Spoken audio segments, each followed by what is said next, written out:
Bell पत्र के पत्र को तोड़ने से पहले एक नियम है कि बेल पत्र के पत्र को वृक्ष से जब तोड़ा जाता है तो सबसे पहले उसको मंत्र दिया जाता है। क्या कहा जाता है? ओम नमः शिवाय। बेल पत्र के पत्र को पेड़ पे से जब तोड़ा जाता है तो ओम नमः शिवाय का नाद किया जाता है। और बेलपत्र के पत्र में, इसमें तो वो नहीं है गूठी, बेलपत्र का जब पत्ता टूटता है तो यहाँ एक गूठी आ जाती है। देखा है आप लोगों ने? जम के तो बोलो, देखा है? तो बेलपत्र के पत्र में जो गूठी होती है उसको भी जब तोड़ा जाता है, उस गूठी को जब अलग किया जाता है तब भी शिव मंत्र उसको दिया जाता है। ओम नमः शिवाय। ओम नमः शिवाय। ओम नमः शिवाय। वृक्ष पे से पत्ते को तोड़ा तो मंत्र दिया, गूठी को तोड़ा तो मंत्र दिया, और बेलपत्र के पत्ते को जब तोड़ा जाता है मंत्र, पत्ते को तोड़ने से पहले मंत्र प्रदान किया जाता है, और जब तोड़ा जाता है तो कहा जाता है, हे माँ पार्वती, हे माँ गोरा, चलो तुम्हें शिवजी ने बुलाया है मेरे कल्याण के लिए। माँ, आपको शंकर जी ने याद किया है, मेरे ऊपर बहुत दुख है माँ, कल्याण करिए, चलिए मेरे दुख को समाप्त करिए, निमंत्रण दो।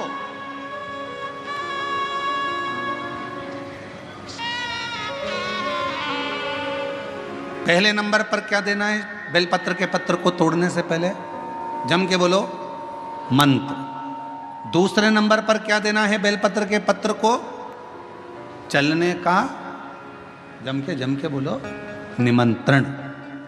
माँ पार्वती जी से कहो, हे माँ गोरा, हे माँ पार्वती, हे माँ चलिए, आपको शिव जी ने याद किया है। माँ, हे माँ पार्वती, हे माँ गोरा, मेरे कल्याण के लिए, मेरे दुख को दूर करने के लिए, मेरी तकलीफ़ों को हरने के लिए, हे माँ गोरा, मेरे कष्ट को समाप्त करने के लिए, माँ गोरा, मेरा भंडार भरने के लिए आपको शिव जी ने याद किया है, निमंत्रण दो।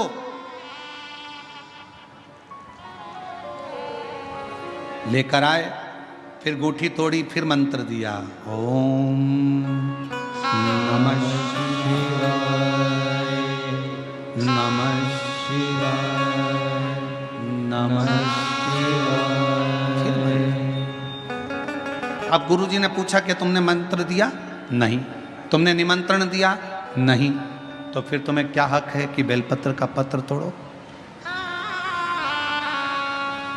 शिव महापुराण की कथा तो कितनी बड़ी बात कहती है, बेल पत्र के पत्र को सीधे पेड़ में से तोड़ कर लेकर आना चाहिए।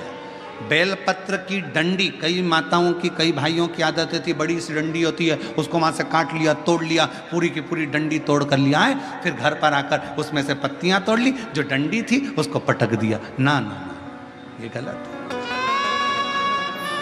ये गलत है। वृक्ष से पत्तों को निमंत्रण देकर फिर तोड़ा जाता है, और फिर लेकर आकर दूठी तोड़ते समय भी शिव मंत्र को दिया जाता है।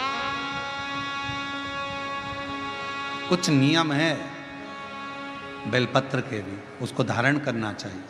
कुछ जैसे डॉक्टर की गोली खाने के भी नियम होते हैं। डॉक्टर साहब लिखते हैं कि सुबह ये गोली लेना, शाम को ये लेना, ये भोजन के पहले लेना, ये भोजन के बाद लेना, और सुनो इसको गर्म दूध से ले लेना, इसको पानी से ले लेना। अब मालूम पड़े तुमने सोचा कि मैं एक काम करती हूँ, कहाँ मेरा टाइम बर्बाद करूँगी, सुबह लो, शाम को लो, दोपहर में लो, तो तुमने सारी गोली एक साथ खा गई, और फिर डॉक्टर के पास गई, डॉक्टर साहब मेरे को तो आराम ही नहीं लग रहा, मैंने 3 बार 15 दिन से गोली खा रही हूँ, 10 दिन से गोली खा रही हूँ। डॉक्टर साहब ने पूछा गोली खा रही हो तो क्या तुमने नियम धारण करा? हाँ, क्या क्या नियम धारण करा? सुबह की गोली सुबह खाई, भूखे पेट की भूखे पेट खाई, भोजन के बाद की भोजन के बाद खाई? नहीं नहीं नहीं, मेरे पास समय नहीं रहता, इसलिए सारी की सारी एक साथ खा गई। डॉक्टर ने कहा इसीलिए तो दवाई असर नहीं कर रही है, दवाई खाने का भी तरीका होता है। आवाज़ सेट नहीं है भाई, दवाई खाने का भी तरीका होता है। दवाई को खाने का भी एक तरीका है। उस दवाई को खाओगे, आनंद पाओगे, स्वस्थ हो जाओगे, रोग मुक्त हो जाएगा। तो दवाई के खाने का भी तरीका है। उसी तरह गुरु कह रहे हैं, संत ने कहा कि तुमने गलती करी, तुमने करी।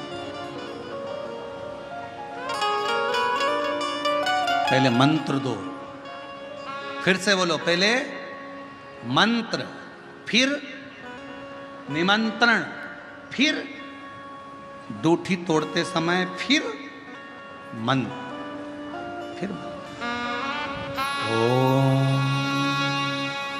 नमः शिवाय, ओम नमः शिवाय, ओम नमः शिवाय। फिर मंत्र के बाद निमंत्रण दो। माँ पा, हे माँ गौरा, साथ में बोलो, हे माँ गौरा, हे माँ पार्वती, चलिए आपको देवाधिदेव महादेव बुला रहे हैं। मेरे दुख को काटने के लिए, कष्ट को मिटाने के लिए, तकलीफों को मिटाने के लिए माँ आपको शिव ने याद किया है। पत्र लेकर फिर शिव के पास चले।